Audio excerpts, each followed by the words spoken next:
As That Nation remembers Lewis, protests happened across the Big Bend, from a Black Lives Matter and Back the Blue protests to a push to bring more awareness to the issues inmates are facing during this pandemic. ABC27's Christian Thomas was there as groups made their voices heard. From intense protests in Wakulla County to a caravan over the living conditions of those in jail in Leon County, these movements, going on for months now, show no sign of slowing down. Black Lives Matter!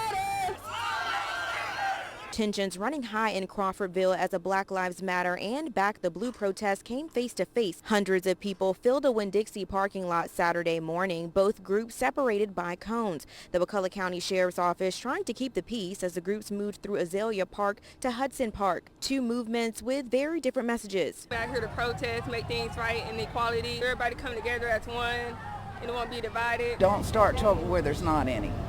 And don't expect Wakulla County to sit back while you bring trouble to us, because we will stand up. That protest ending peacefully, and in Leon, the Tallahassee Community Action Committee on the steps of the Leon County Sheriff's Office demanding prisoners get proper protective equipment or be freed as COVID-19 spreads throughout jails. I personally know 3 people in there right now, ages 16, 18, and 19. The 18-year-old has actually tested positive for COVID-19. Protests.